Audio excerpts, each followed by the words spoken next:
Frères et sœurs, bonjour. Que le Seigneur vous bénisse. En tout cas, merci beaucoup du temps ainsi que de l'attention que vous allez accorder à notre réflexion ou encore causerie d'aujourd'hui. Nous voulons parler d'un sujet qui fait débat, un sujet qui divise beaucoup de gens dans l'Église. Et ce sujet n'est autre que celui de la dîme. Vous êtes sans ignorer qu'aujourd'hui dans l'Église, beaucoup de pasteurs nous appellent à payer nos dîmes. Ils nous obligent à payer nos dîmes à l'Église.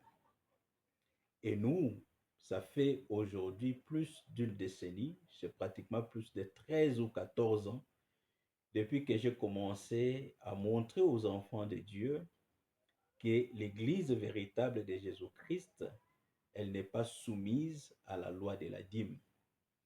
Mais les gens continuent à venir avec des arguments pour défendre cette doctrine. Mais malheureusement, nous constatons que les arguments que les uns et les autres amènent, ce ne sont pas des arguments qui sont fondés. Et très souvent, nous entendons les gens dire que non, mais la dîme, elle est biblique. Et parce que c'est écrit dans la Bible, nous devons la pratiquer, nous devons la payer. Et ça, c'est une grosse erreur. Parce que la Bible a dit beaucoup de choses. Mais ce n'est pas tout ce qui est écrit dans la Bible qui est destiné à l'Église. La preuve, dans la Bible, on nous parle, et c'est écrit, que dans l'Ancienne Alliance, les gens faisaient des sacrifices des animaux. Mais nous, aujourd'hui, l'Église, nous ne pratiquons pas cela. Nous ne faisons pas les sacrifices d'animaux.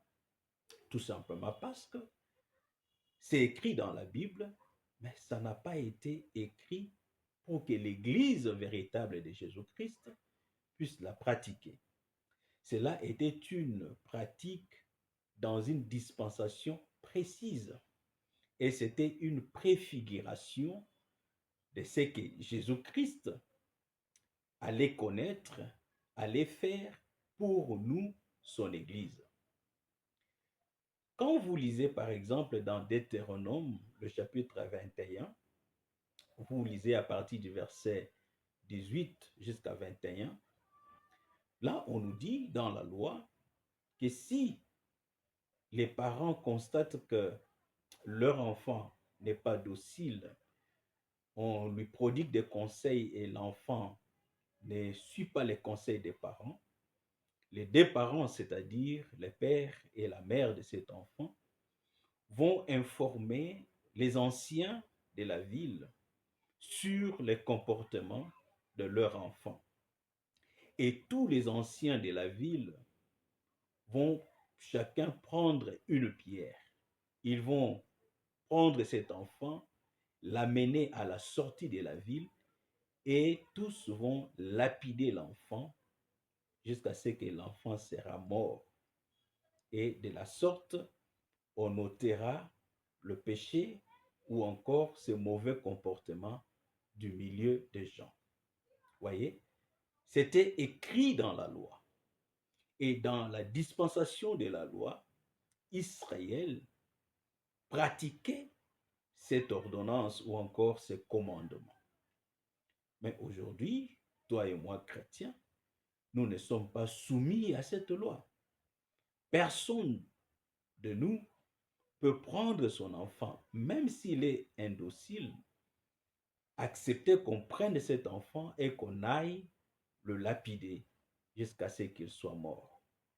Voyez, frères et sœurs, tout ça c'est pour vous montrer qu'il y a des choses qui sont écrites, mais ce n'est pas tout ce qui est écrit qui est destiné à l'Église de Jésus-Christ.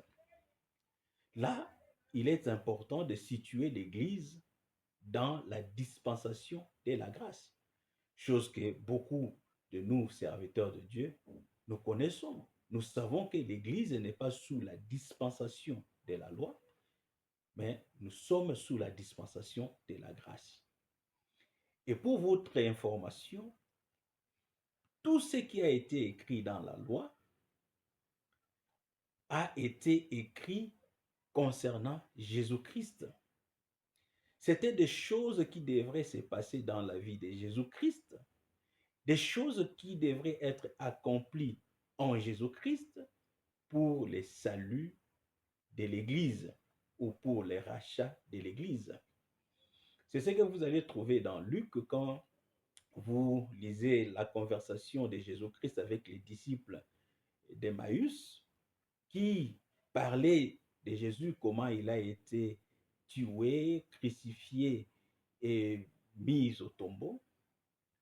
Quand il parlait, Jésus-Christ leur était apparu. Il leur pose la question de quoi ses disciples parlaient-ils. Quand ils s'étaient d'abord étonnés du fait que Jésus-Christ ne semblait pas connaître l'événement qui s'était passé. Mais Jésus-Christ, quand il a repris la parole, il a commencé, la Bible dit, à leur montrer comment dans la loi et les prophètes. L'expression la loi et les prophètes veut tout simplement dire dans la Torah. Jésus-Christ leur a montré comment tout ce qui a été écrit dans la loi et les prophètes ont été écrits à son sujet. Ça lui concernait. C'est-à-dire que quand nous lisons la loi, nous sommes dans une préfiguration des choses qui devraient s'accomplir dans la vie de Jésus-Christ. Mais Jésus-Christ est venu pour que nous, c'est-à-dire toi et moi, mon frère et ma soeur, nous puissions être libérés de ces œuvres de la loi pour que nous puissions être conduits par le Saint-Esprit. Or, dans la loi, les gens étaient obligés de faire des choses, mais dans la grâce, les gens sont conduits par le Saint-Esprit à faire des choses. Quand on est conduit, on laisse le libre arbitre à chacun, soit de suivre, soit de ne pas suivre. Donc par là, nous comprenons que dans la grâce, nous sommes dans une dispensation de la liberté. C'est pour cela, dans Galates, la Bible dit, Christ est venu nous rendre libres et nous devons faire attention pour ne pas permettre aux gens de nous remettre sous le joug de la servitude. Le joug de la servitude, c'était la vie sous la loi où les gens étaient obligés de faire des choses. Mais dans la grâce, Jésus-Christ vient nous libérer pour que nous commencions à faire des choses selon la conduite du Saint-Esprit. C'est pour cela, dans 2 Corinthiens chapitre 9, le verset 7, là où on parle de données, c'est-à-dire les standards de données pour l'Église de Jésus-Christ, la Bible dit que chacun donne comme il a résolu en son cœur, sans contrainte ni murmure, car Dieu aime celui qui donne avec joie. C'est-à-dire que les données dans l'Église véritable de Jésus-Christ, c'est fait sans contrainte. C'est-à-dire qu'on ne doit pas se sentir obligé. Or, la loi de la dîme était une obligation. Même si tu n'as pas la volonté de donner, mais tu étais obligé de le faire par peur d'être puni ou être frappé de la malédiction. Ça, c'est un point très important.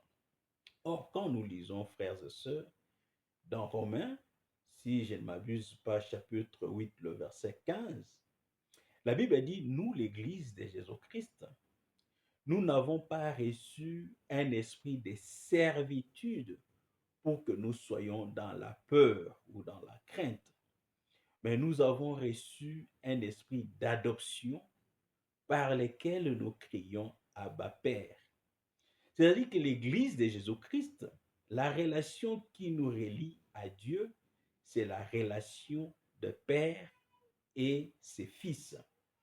Et par cet esprit, nous sommes adoptés pour vivre dans la liberté. Mais quand nous commençons à faire des choses parce qu'on a peur de quelque chose, là, la Bible dit, cet esprit-là, c'est l'esprit de servitude. Vous comprenez, frères et sœurs? Faire quelque chose par la peur, c'est être poussé par l'esprit de servitude. Or, Christ ne nous a pas donné l'esprit de servitude. Romains chapitre 8, le verset 15. Bien-aimés dans le Seigneur. Or, si nous sommes sincères, si nous sommes honnêtes envers nous-mêmes, nous allons reconnaître que beaucoup de gens qui payent la dîme, la payent tout simplement parce qu'ils ont peur de la malédiction. Parce que beaucoup de serviteurs de Dieu, la manière dont ils ont prêché l'évangile sur les données, surtout sur la dîme, c'est de telle sorte que les gens aient la peur d'être frappés, la peur de voir leur business tomber, la peur de ne pas voir leur vie progresser. C'est cette peur-là, entretenue par ces pasteurs, qui fait que beaucoup de gens se sentent obligés de payer la dîme. Ils ne payent pas la dîme parce qu'ils sont convaincus, mais ils payent la dîme parce qu'ils ont peur de la loi, ils ont peur de la malédiction.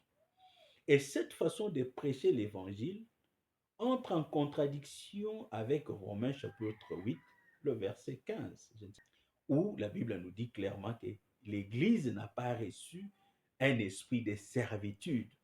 Donc, quand on prêche l'évangile de manière à ce que les gens aient la peur afin de les pousser de faire quelque chose, on communique l'esprit de la peur qui est l'esprit de la servitude.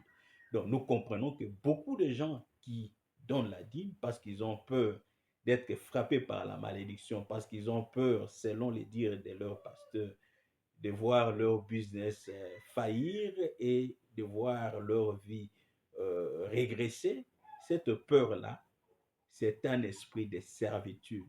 Ça les rend esclaves. La servitude, c'est ça l'esclavage. Donc, beaucoup de gens, en obéissant à cette loi de la dîme, ils vivent comme des esclaves consentants parce qu'ils ont accepté un faux message, bien-aimés dans le Seigneur. J'aimerais ici vous recommander de temps en temps d'aller visiter euh, la chaîne de notre sœur, la sœur Pascaline, sur TikTok.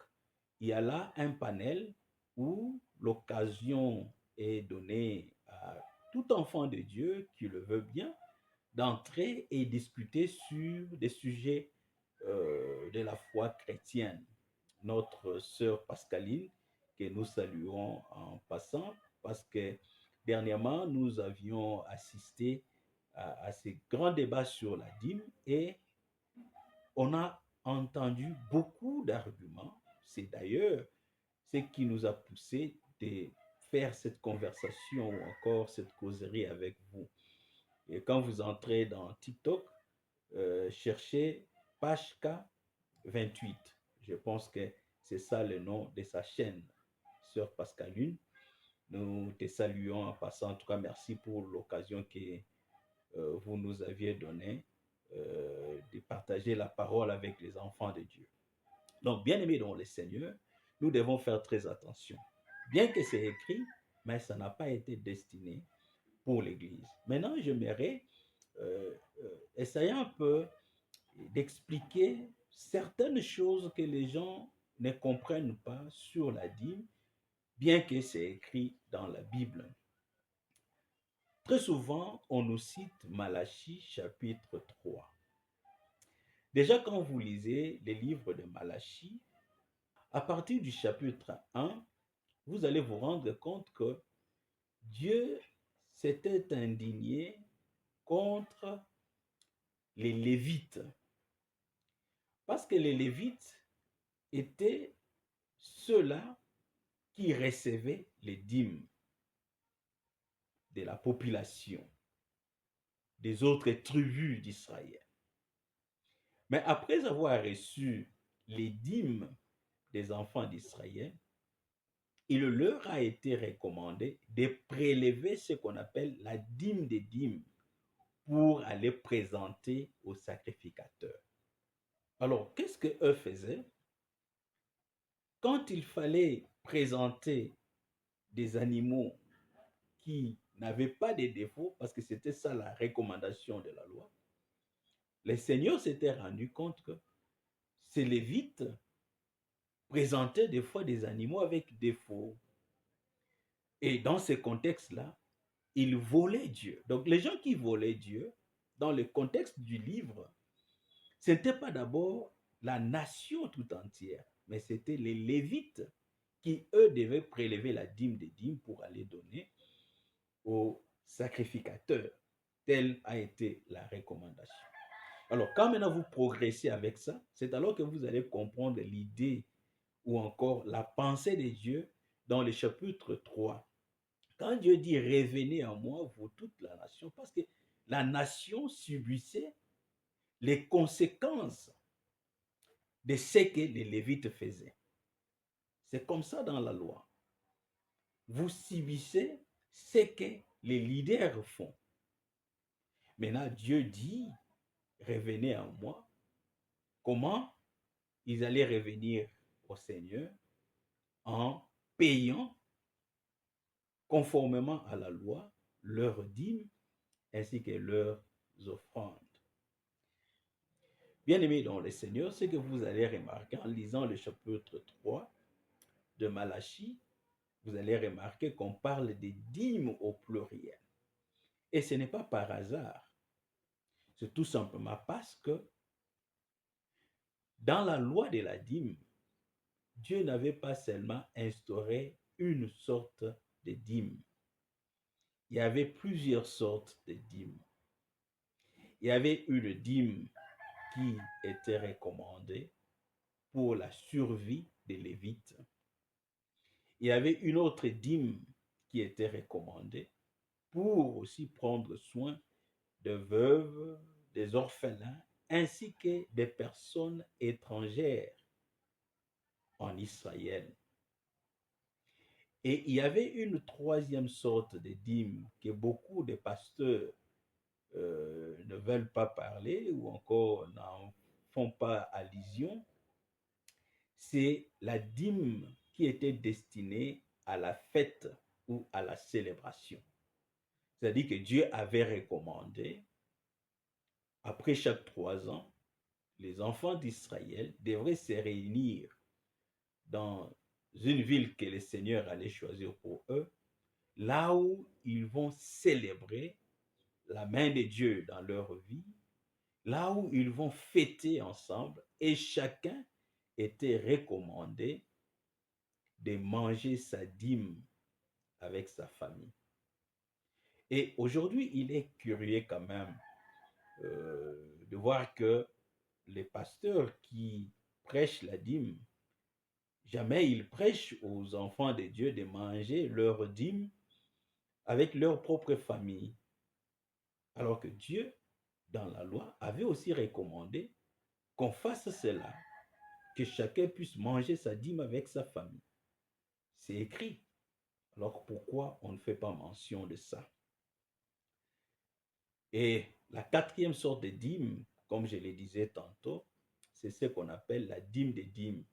C'est-à-dire qu'après avoir récolté toutes les dîmes, les Lévites devraient prélever la dîme de toutes les dîmes qu'ils allaient présenter au sacrificateur. Ici, j'aimerais ouvrir une petite parenthèse pour dire que tout sacrificateur est un lévite, mais tout lévite n'était pas sacrificateur. Donc, les Lévites faisaient partie de la tribu de Lévi, et c'est cette tribu que Dieu avait choisie pour le service de temple. Voyez? Et les autres 11 tribus d'Israël n'avaient pas droit à participer à ce service du temple. Le service du temple était réservé aux Lévites. Et là, Dieu avait dit que les Lévites n'avaient pas le droit de terre. C'est-à-dire que quand ils sont arrivés à la terre promise, quand il fallait faire le lotissement de la terre pour distribuer à chaque tribu sa portion de terre, Dieu avait dit que les Lévites, eux, n'avaient pas le droit de terre, ne pouvaient pas avoir de terre. Or, bien-aimés dans le Seigneur, parce que toute la nation d'Israël, ils étaient soit des éleveurs et des cultivateurs. C'est-à-dire que la terre était quelque chose de sacré, quelque chose de très important. Parce que sans la terre, il n'y a pas moyen de survivre. Parce qu'il faut cultiver pour manger, ou soit il faut élever les bêtes pour manger. Or, parce que Dieu avait dit dans la loi que les Lévites n'avaient pas le droit de terre, il était très difficile pour eux de survivre sans la terre. C'est pour cela Dieu avait établi la loi de la dîme. C'était ça la raison principale. C'est pour la survie des gens que Dieu avait consacrés pour le service du temple. Ces gens-là n'avaient pas le droit de terre et maintenant Dieu devrait s'occuper d'eux. Comment s'occuper d'eux? En imposant une sorte de taxe. C'était une taxe que toute la nation, vous voyez, la dîme, quand on parle de la dîme, c'est dans le contexte de la nation. Parce que c'était la taxe que toutes les autres tribus d'Israël, chacun devrait amener pour assurer la survie des Lévites. Et tantôt je disais, en dehors de ça, ils devraient aussi amener leur dîme pour aussi prendre soin des veuves, des orphelins et des étrangers qui étaient considérés comme des gens démunis de la société. Alors, il fallait que la nation soit organisée de manière à ce que les gens qui travaillent dans les temples ne puissent pas manquer à manger, les veuves, les orphelins et les étrangers qui, eux aussi, n'avaient pas d'autre soutien, qui est une façon de répondre à leurs besoins quotidiens pour leur survie. C'est comme ça que les choses étaient organisées dans la loi. Donc la dîme, mon frère et ma soeur, tu dois comprendre ça comme étant une taxe que Dieu avait imposée en Israël pour les raisons que je viens d'énumérer. C'est pour cela, dans Malachie chapitre 3, quand Dieu dit apportez toutes les dîmes dans la maison du trésor, bien-aimé dans le Seigneur, là aussi il faut comprendre une chose. Il y a trop de manipulations. Nulle part dans les Saintes Écritures, on a dit que la maison du trésor, c'est l'Église. Ça, c'est une manipulation. La maison du trésor n'a jamais été l'Église parce que les enfants d'Israël n'amenaient pas les dîmes au temple. Mais la maison du trésor, frères et sœurs, c'était comme une sorte d'entrepôt, un grand entrepôt où les gens allaient déposer la dîme. Vous voyez?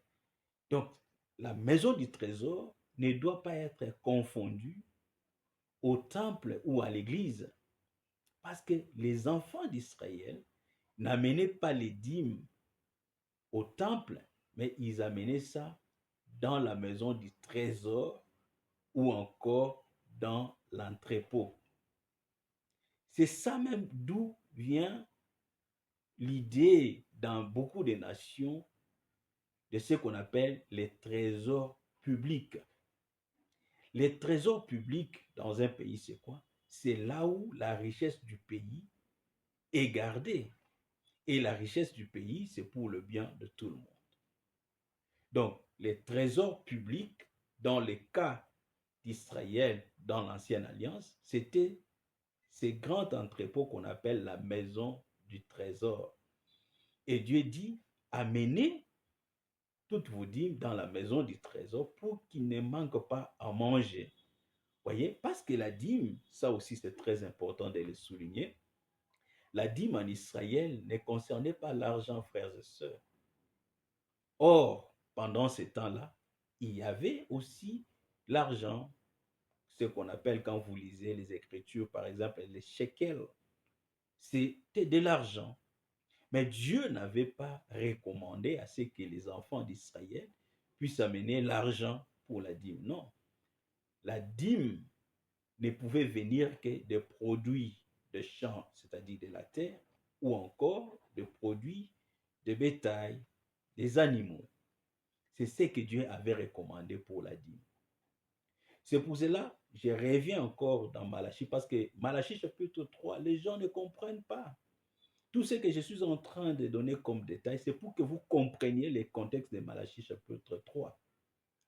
Vous allez comprendre qu'il est encore écrit que quand vous allez amener vos dîmes dans la maison du trésor pour qu'il ne manque pas à manger, Dieu dit, mettez-moi de la sorte en épreuve et vous allez voir si je n'ouvre pas les écluses des cieux et répandre beaucoup de bénédictions. Et quand vous lisez dans la version King James, il est écrit que Dieu va répandre sa bénédiction au point que les enfants d'Israël manqueront d'espace pour mettre cette bénédiction. Mais qu'est-ce que cela signifie? D'abord, on peut poser la question à ceux-là qui prêchent la dîme aujourd'hui, ou encore à ceux-là qui prétendent être des fidèles donneurs de dîmes ou payeurs de dîmes, si l'expression peut m'être passée. On peut leur poser la question. Qui de ceux-là qui donnent leur dîme a déjà expérimenté cette grande bénédiction au point qu'il n'a plus de place pour mettre la bénédiction? Parce que Dieu est fidèle à sa parole, Dieu ne peut pas mentir. Si vous prétendez être fidèle à cette loi de la dîme, mais il faut que Dieu, qui a promis la bénédiction au point qu'on manque d'espace pour caser ou encore mettre cette bénédiction, puisse aussi euh, euh, vous faire expérimenter cette réalité. Vous voyez, les gens donnent leur dîme, mais je ne pense pas qu'ils ont déjà reçu autant au point qu'ils n'ont plus de place pour mettre ces bénédictions.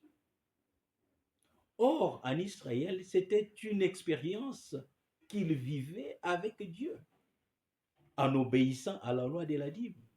Comment?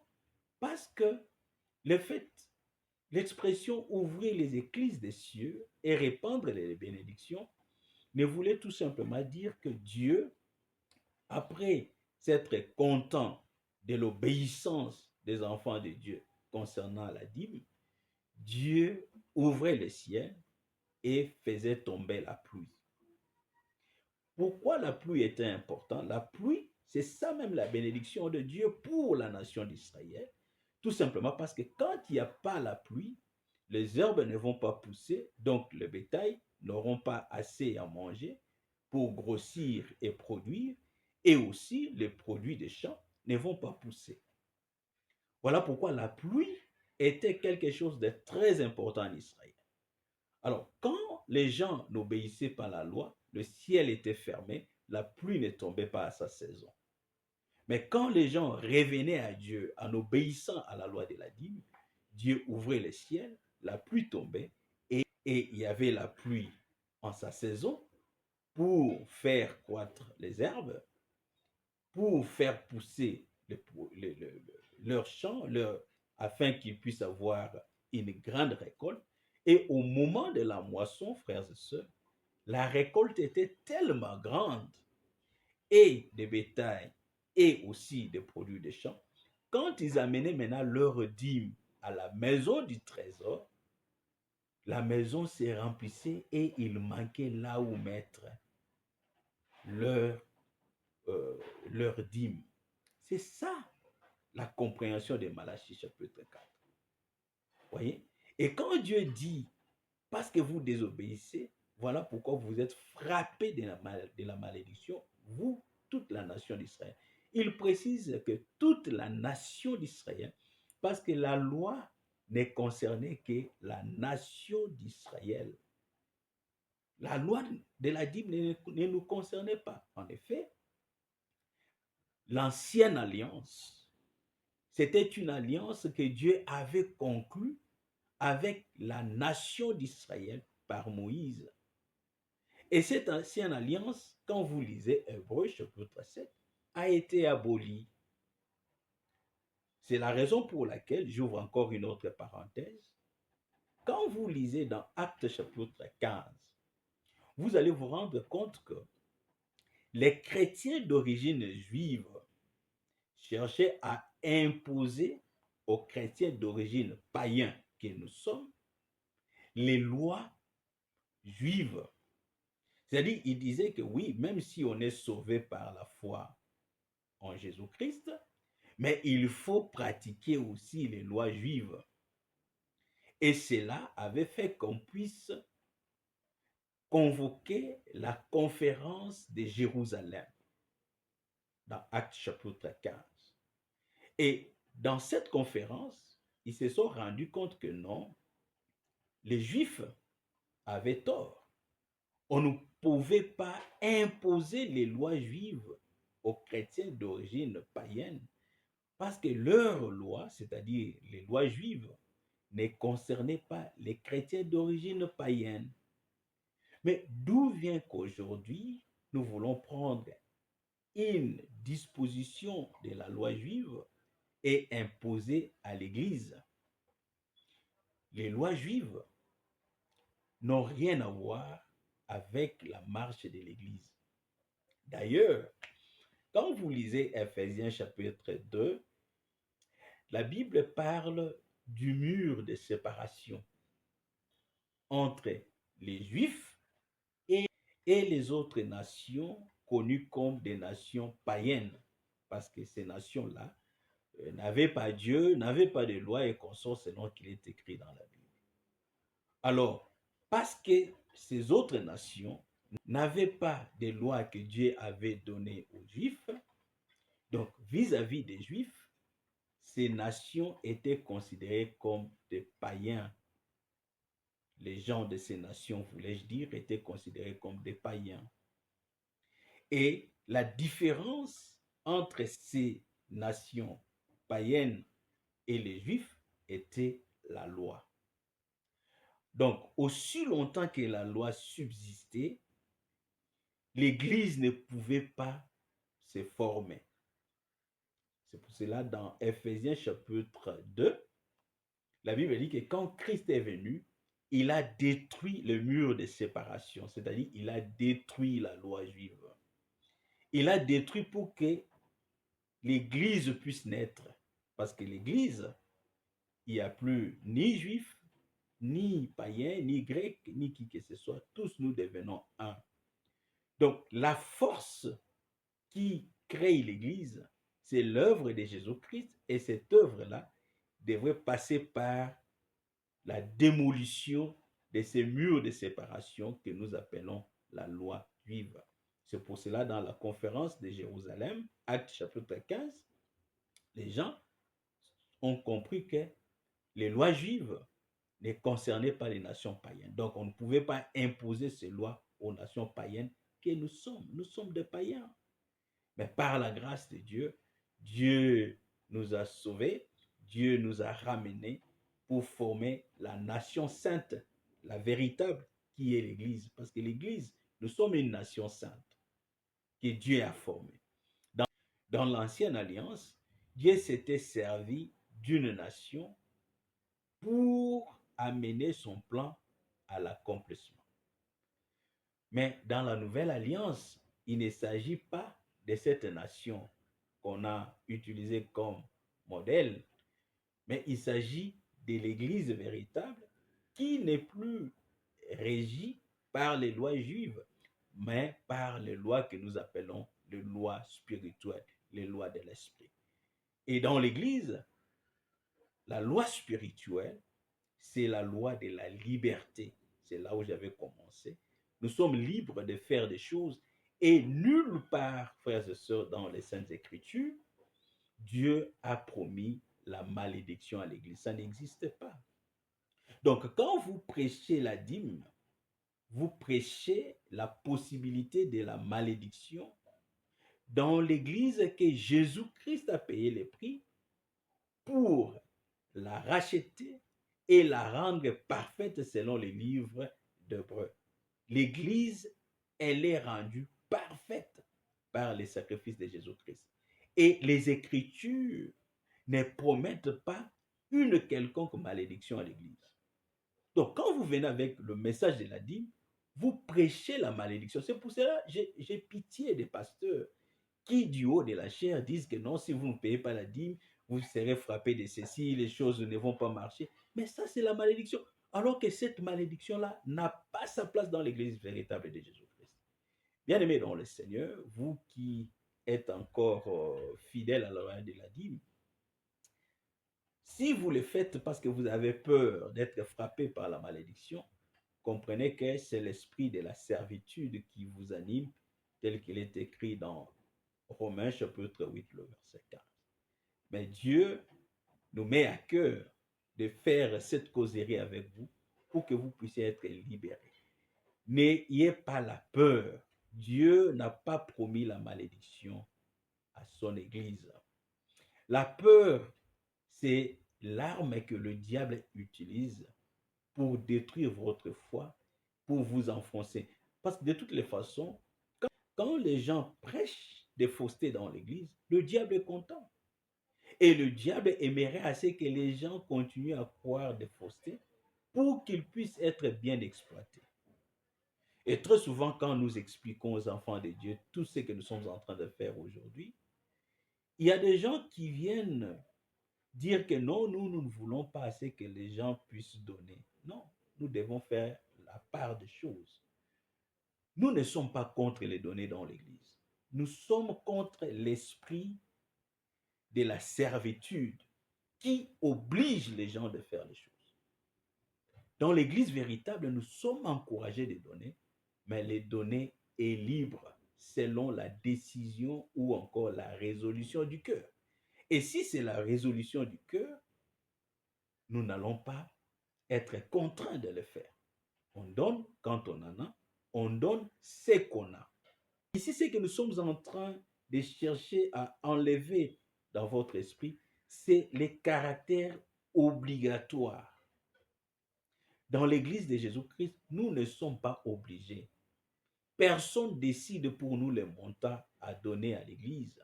Personne ne décide pour nous le montant à donner soit à un frère, à un ami. Ça vient par résolution du cœur. Et la résolution du cœur, si nous sommes de l'Église véritable de Jésus-Christ, cette résolution vient par la conviction du Saint-Esprit parce que Dieu a mis en nous son esprit. Et l'esprit nous conduit. C'est pour cela, dans Galates, il est écrit, marchez selon l'esprit. Nous marchons selon l'esprit. Donc, l'esprit nous conduit et nous sommes libres de suivre. Et c'est cette liberté-là qui est très importante, frères et sœurs. Nous sommes pour que les gens donnent quand ils ont le moyen et ils en ont la conviction dans le cœur de donner pour soutenir les pasteurs. Moi qui vous parle, je suis un pasteur. De donner pour soutenir l'œuvre de Dieu, de donner pour aider ses frères, ses sœurs, ses amis. Donner, c'est la culture du royaume de Dieu. Nous ne pouvons pas être contre le donner. Ce que nous sommes contre, c'est l'obligation, l'imposition qu'on donne à l'Église. Cet esprit d'obligation, cette imposition nous plonge dans la servitude. Or, Christ est venu pour nous libérer, afin que nous ne puissions pas vivre sous le joug de la servitude. Galates chapitre 5. Bien-aimés dans le Seigneur. Il y a d'autres détails plus importants que vous devrez comprendre sur la dîme. La dîme n'a pas été quelque chose qu'on doit donner de façon hebdomadaire ou mensuelle. La Bible nous dit que la dîme était annuelle. Mais pourquoi ça devrait être annuel? Mais logiquement, c'est parce que La dîme avait à voir avec les produits des champs et les produits des bétails. Et c'est là, quand nous observons la nature, nous comprenons que généralement, c'est par an qu'on peut faire euh, sa culture et aussi attendre la récolte. Quand on sème, il y a un temps où la sémence doit pousser et qu'on sort jusqu'à ce qu'on arrive au temps de la récolte. Donc ça prenait pratiquement toute une année avec les caprices des saisons et consorts. C'est pour cela que la dîme était annuelle. La dîme n'a jamais été hebdomadaire ou encore mensuelle. Alors, ne suivons pas ce que les gens nous disent sans réfléchir. Le fait d'être chrétien ne veut pas dire qu'on doit mettre notre intelligence à côté. Non. La Bible dit dans Romains chapitre 12, le verset 2, ne vous conformez pas au siècle présent, mais soyez plutôt transformés par les renouvellements de votre intelligence. Donc, on ne nous demande pas d'abandonner l'intelligence, mais l'intelligence doit être renouvelée. Et l'intelligence est renouvelée à la lumière de la parole de Dieu. Mais cette parole doit être prêchée de façon désintéressée, honnêtement, sans pour autant chercher à exploiter nos propres frères ainsi que nos propres sœurs. Voilà pourquoi nous-mêmes, en tant que pasteurs, nous prêchons pour que les gens soient libérés, pour que les gens ne soient pas dans la servitude. Est-ce que nous n'avons pas besoin d'argent? Bien évidemment, nous avons besoin d'argent. Mais est-ce que nous avons besoin d'argent à n'importe quel prix, même au prix des malheurs de nos frères? Ça, nous disons non. Nous prêchons l'évangile et ceux-là qui sont touchés par ce que nous sommes en train de prêcher, ceux-là qui sont convaincus que peut-être le frère JC manque ceci ou cela, j'en ai, je peux lui donner, il donne librement. C'est pour cela que nous lisons même dans les Saintes Écritures, Jésus-Christ, quand nous lisons dans Luc, il y avait des femmes qui soutenaient son ministère. Elles mettaient leur argent pour soutenir Jésus-Christ. Est-ce que ce que ces femmes donnaient était la dîme? Non. Elles donnaient volontairement, chacun selon ses propres moyens, parce qu'elles avaient cru au message de Jésus-Christ. Et elles ont été convaincues parce qu'elles avaient le moyen de mettre leurs moyens au profit de cet évangile de Jésus-Christ. Les apôtres avaient-ils reçu le soutien des autres fidèles? Bien évidemment. Mais est-ce qu'ils avaient demandé aux gens de leur payer la dîme? Non. Jésus-Christ n'avait pas prêché la dîme et Jésus-Christ n'avait pas aussi perçu la dîme de qui que ce soit. Et les apôtres qui ont mis aussi pour nous les fondements de l'Église, ils n'ont pas demandé la dîme à qui que ce soit, mais ils ont prêché les données, parce que les données doivent se faire de manière libre. Donc, dans la Nouvelle Alliance, nous prêchons les gens de données, mais ce qui est important, ce n'est pas combien on donne, ce qui est important, c'est comment on donne. Quand on prêche combien on donne, on tombe dans la dîme. On oblige les gens de donner. Mais quand on prêche comment on donne, nous tombons dans 2 Corinthiens, chapitre 9, le verset 7. Librement, sans contrainte ni murmure, on donne avec joie. Ce n'est pas à moi, pasteur, de vous imposer ce que vous allez donner. C'est ça l'esprit qui anime l'Église de Jésus-Christ. Parce que l'Église de Jésus-Christ, c'est l'ensemble des gens qui ont été libérés par la puissance de l'œuvre de la croix. Ils sont libres et ils font des choses par conviction et par la conduite du Saint-Esprit. Bien-aimés dans le Seigneur, il y a des arguments que les gens amènent comme ça. La fois passée, dans notre débat dans la chaîne de notre sœur Pascaline, sur TikTok, quelqu'un a dit que maintenant, Matthieu chapitre 23, on parle de la dîme là-bas. Oui, je reviens à ce que j'ai dit. Tout ce qui est écrit, c'est inspiré, mais tout n'est pas destiné à l'Église. Quand vous lisez Matthieu chapitre 23, le verset 23, Jésus-Christ est en train de parler à ses frères juifs. Et les juifs étaient liés à la loi de Moïse. Et ici, j'aimerais ouvrir encore une parenthèse. Mon souci est que les gens comprennent les choses dans les contextes. Pendant tout le temps de Jésus-Christ sur la terre, tout son ministère, ces temps-là, c'était encore l'ancienne alliance. C'est-à-dire que la loi qui était en vigueur, c'était la loi de Moïse. C'est pour cela même, quand les gens cherchaient les motifs pour les condamner, on cherchait ces motifs dans la loi de Moïse. Donc quand vous lisez Matthieu, Marc, Luc, Jean, vous êtes encore dans l'ancienne alliance. La plus grande erreur que les gens font, ou peut-être parce que pas bien enseigné, c'est de croire que quand vous lisez Matthieu, Marc, Luc, Jean, c'est déjà la nouvelle alliance. Non, frère. Et je sais pourquoi vous dites ça, parce que quand vous prenez votre Bible, il y a des subdivisions. Il y a la première partie qui commence de Genèse jusqu'à Malachie, et cette partie, on appelle Ancien Testament, ou dans d'autres versions, on écrit Ancienne Alliance. Ancien Testament ou Ancienne Alliance, ce sont des termes, le testament et l'alliance, dans ce contexte-là, ce sont des termes qui sont interchangeables. Donc, il n'y a pas assez de différence, c'est pratiquement la même chose. Alors, je disais que quand vous prenez votre Bible, il y a cette subdivision. La première partie qui va de Genèse jusqu'à Malachie, on a écrit c'est l'Ancien Testament ou l'Ancienne Alliance. Et la seconde subdivision, ça va de Matthieu jusqu'à Apocalypse. Et on a écrit le Nouveau Testament. Et c'est cette subdivision que beaucoup de gens ont mis dans leur tête pour dire que maintenant, là, c'est la nouvelle alliance qui commence. Non, non.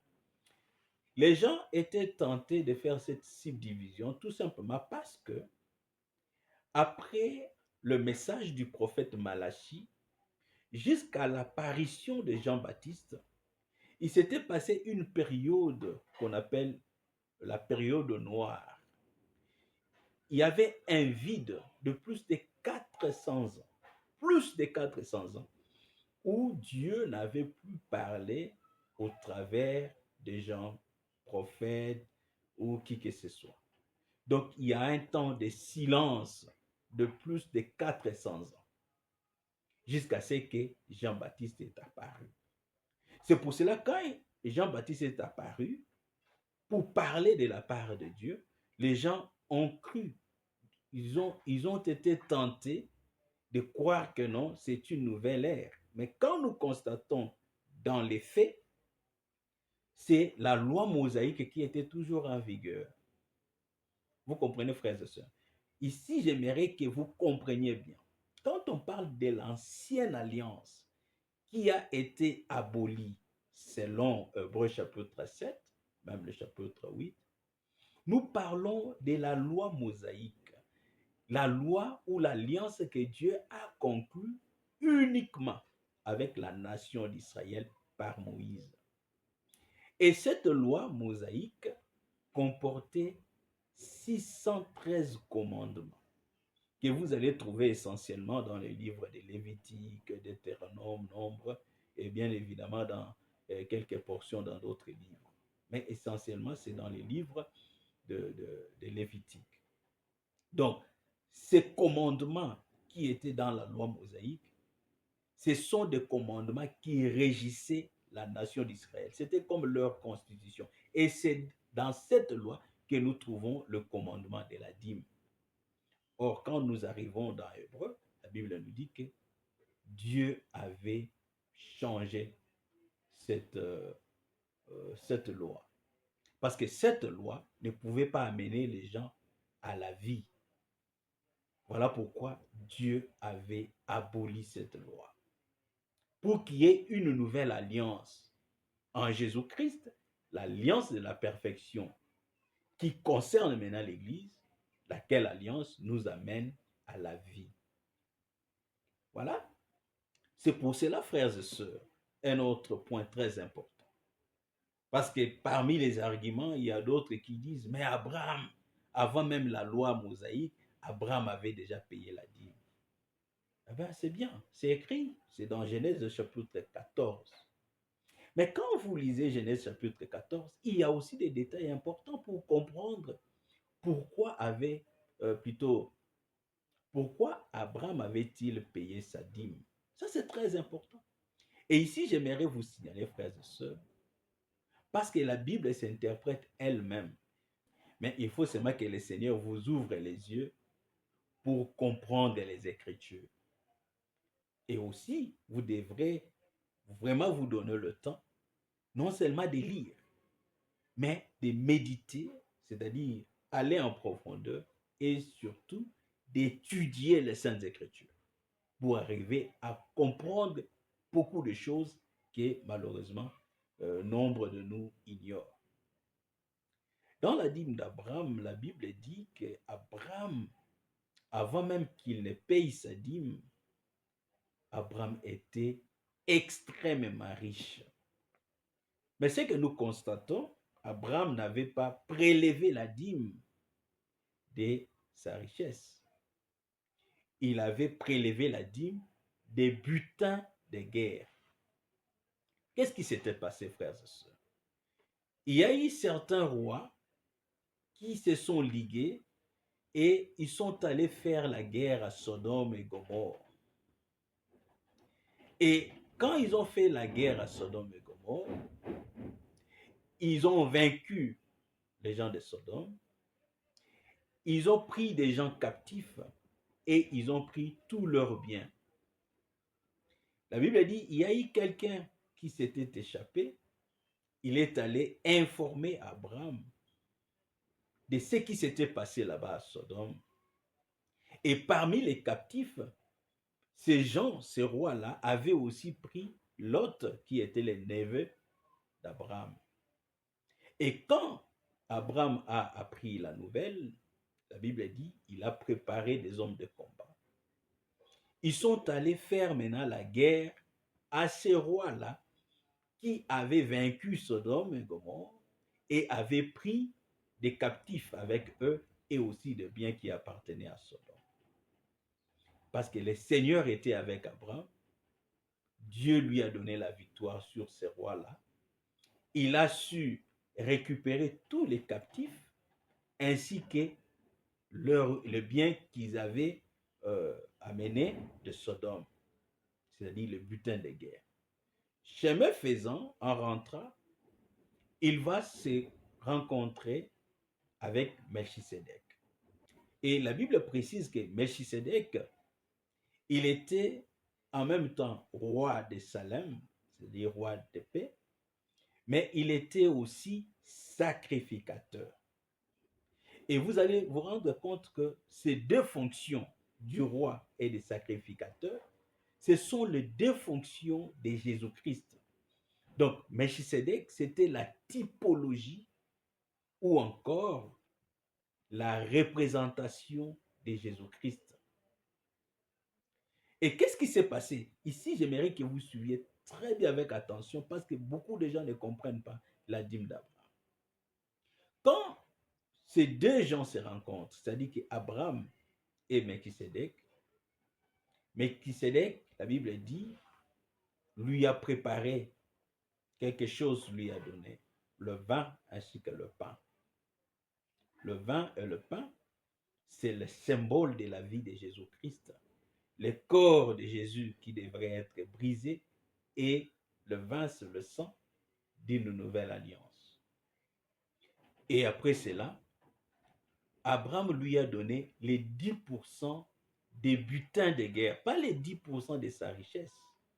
Il a prélevé de ses butins de guerre les 10% et il a donné à Melchisédek. Or, vous savez très bien que les butins de guerre, ça venait des nations païennes.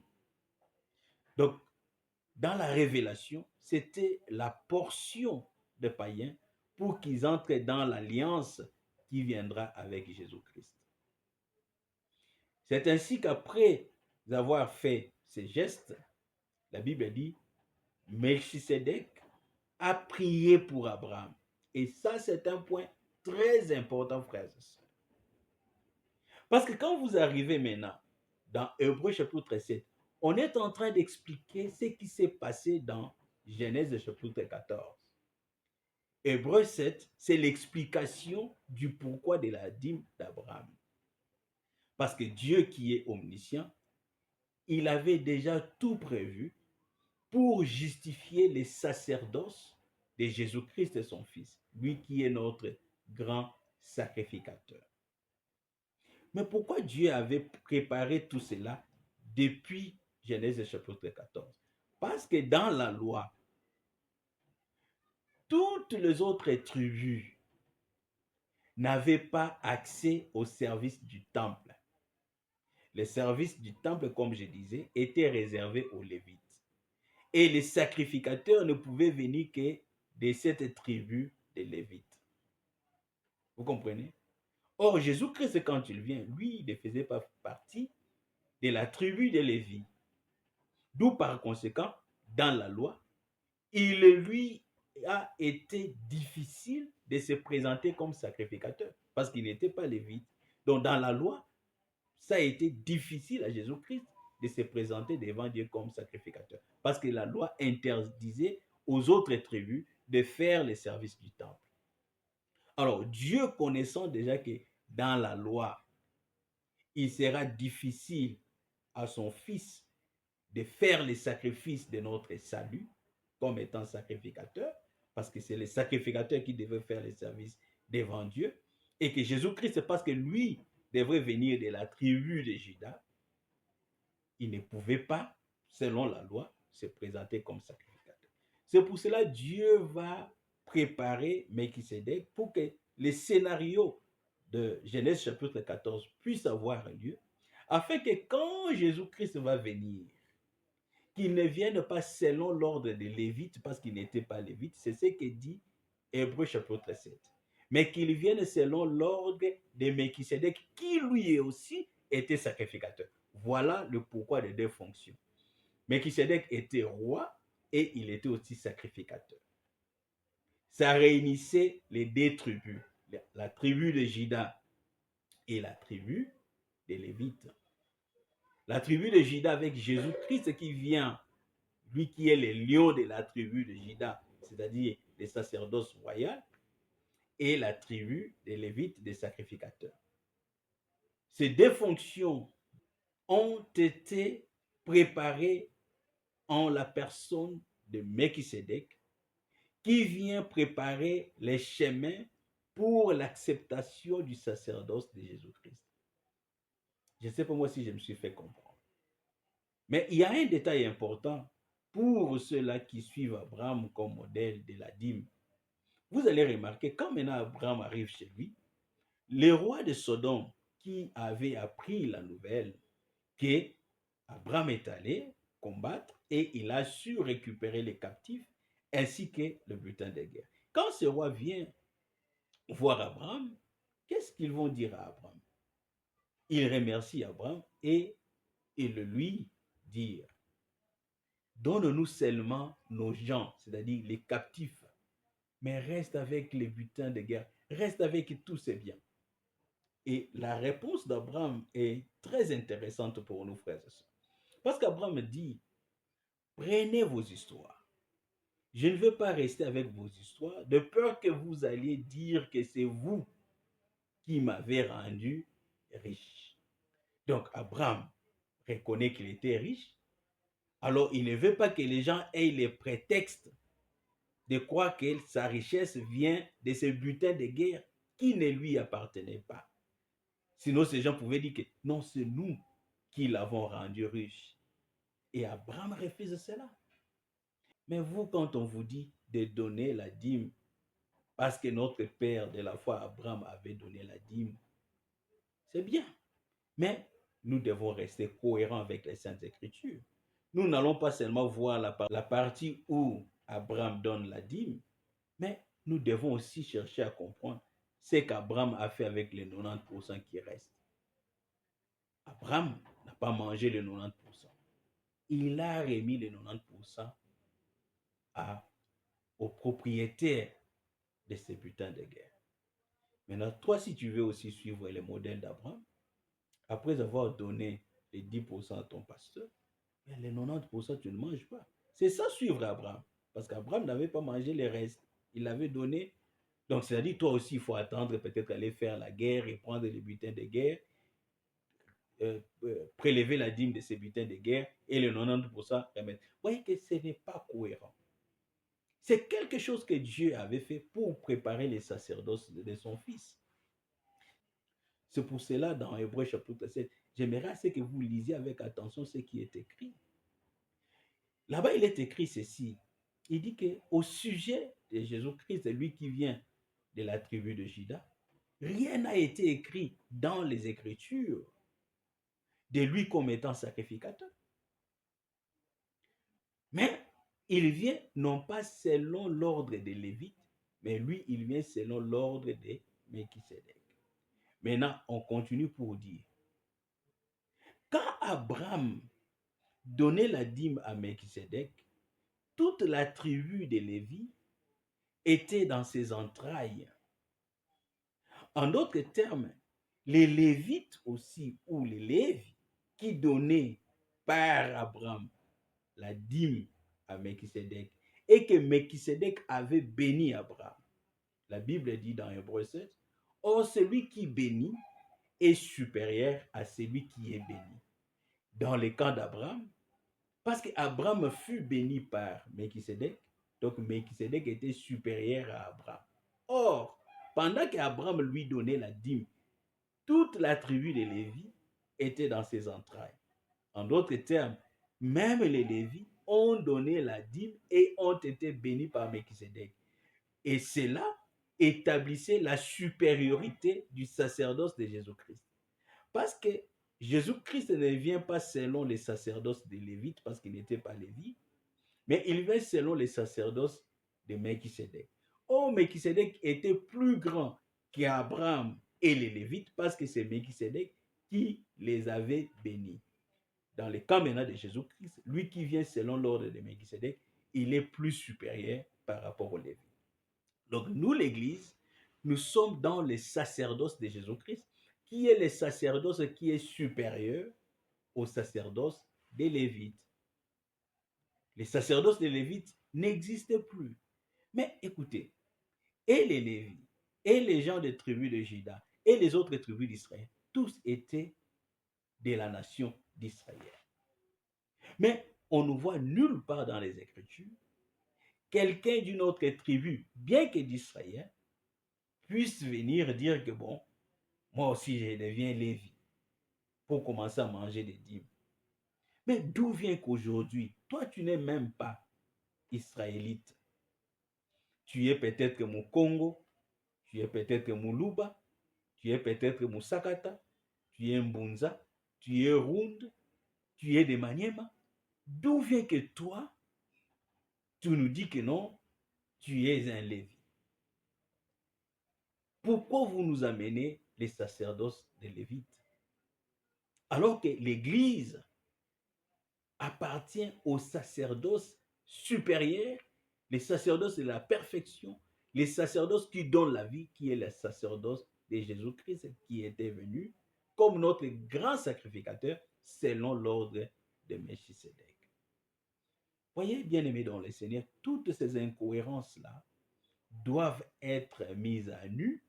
Les enfants de Dieu doivent comprendre cela pour être libérés de ces manipulations. Je sais qu'il y a certains pasteurs qui prêchent la dîme par ignorance, mais il y a aussi beaucoup d'autres qui prêchent tout simplement parce que la dîme est devenue leur fonds de commerce. C'est un intérêt qu'ils ont du mal à abandonner.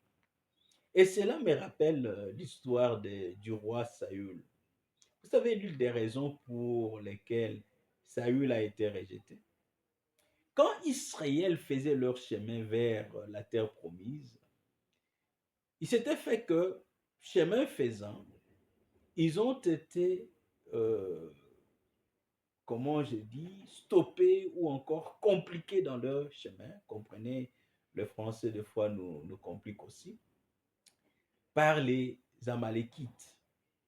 Et cela avait fait du mal à Dieu. Dieu n'était pas content du fait que les Amalékites avaient fait obstruction à la nation d'Israël dans leur chemin vers la terre promise. Et Dieu avait promis que les jours où Israël va hériter la terre promise, il faut que la nation des Amalékites puisse être détruite complètement. Il faut détruire tout chez les Amalékites. Et maintenant, qu'est-ce qui s'est fait? Israël a hérité la terre promise. Voilà Saül qui prend le pouvoir comme roi. Et maintenant, le moment était venu, Dieu s'était souvenu de la décision qu'il avait prise. Il va dire à son serviteur, le prophète, pour aller voir le roi et lui dire, vas-y maintenant, c'est le moment, j'avais promis de détruire les Amalékites, il faut aller détruire tout ce que tu vas trouver là-bas. Et le roi, la reine, la population, même les bétails. Il faut tout détruire et ne rien laisser. Le roi a compris le message du prophète parce que le message était clair. Mais qu'est-ce que nous constatons? Quand le roi arrive là-bas, il détruit effectivement beaucoup de choses. Mais quand il a vu quelques bêtes grasses, ils ont vu des animaux euh, très gras, la cupidité, l'envie l'avait envahi. Il dit non, je ne peux pas quand même tuer ces bêtes grasses. Je les prends et je les ramène avec moi. Et Dieu était très mécontent. Dieu va dire à son serviteur le prophète, va voir le roi, demande-lui s'il a exécuté mon ordre. Le prophète est allé voir le roi et lui demande, est-ce que tu as fait ce que le Seigneur t'avait demandé ou ordonné de faire? Le roi dit, oui, j'ai fait. Et le prophète lui demande, lui pose la question, mais les cris des animaux que j'entends là-bas, d'où viennent-ils? Vous savez la réponse du roi? Le roi dit, mais non, ce sont les animaux que j'ai ramenés. C'est pour offrir au Seigneur, c'est pour les sacrifices au Seigneur. C'est comme si Dieu, quand il donnait l'ordre de tout détruire, ne savait pas qu'il avait aussi besoin des sacrifices. Comprenez? Et Dieu était irrité. Voilà, plus tard, le roi sera déchu. Il va perdre le trône. À cause de la cupidité, on ment qu'on fait des choses pour Dieu, alors que Dieu ne nous a pas dit de faire cela pour lui. Frères et sœurs, c'est pratiquement la même chose. Beaucoup de pasteurs, ils sont d'accord que la loi mosaïque ou l'ancienne alliance a été abolie. Hébreux chapitre 7. Mais quand ils trouvent que dans la même loi, il y a la dîme qui peut nous profiter, l'envie, la cupidité les saisissent. Et ils viennent dire que non, c'est pour Dieu. Mais Dieu n'en a pas besoin. C'est pour cela son fils n'en avait pas prêché. Les apôtres n'ont pas prélevé les dîmes de qui que ce soit ou perçu les dîmes de qui que ce soit. Bien-aimés dans le Seigneur, nous, serviteurs de Dieu, il nous arrive aussi de passer par des moments difficiles. Moi-même, les choses ne sont pas stables comme je les voudrais, mais la parole de Dieu doit être prêchée avec sincérité, avec amour pour les brebis de Dieu. Ne prêchons pas des choses pour nos propres intérêts. Prêchons et disons des choses à l'Église pour que l'Église soit libérée. La Bible dit dans Jean chapitre 8, vous connaîtrez la vérité et la vérité vous affranchira.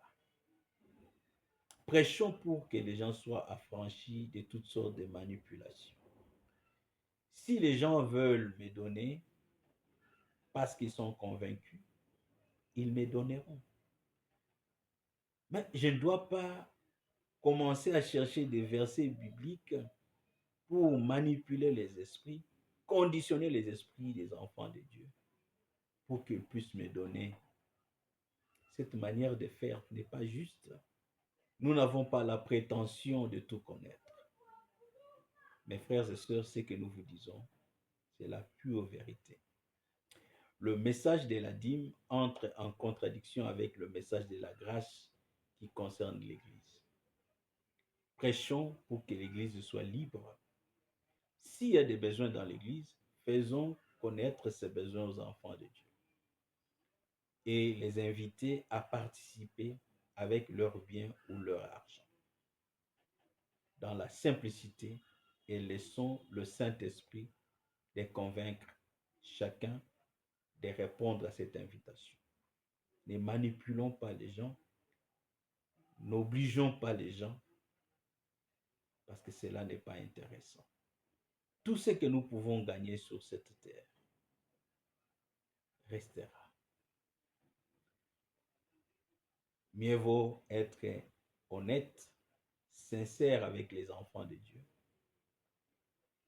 Nous sommes serviteurs, nous le disons bien de Dieu. C'est que c'est lui qui doit nous payer, nous rémunérer, c'est Dieu. Et les gens à qui nous donnons la parole, nous prêchons la parole, ils appartiennent aussi à Dieu. Donc, c'est la responsabilité de Dieu pour qui nous servons de toucher les enfants de Dieu qui lui appartiennent afin que ces derniers puissent nous aider avec ce qu'ils ont et quand ils le veulent.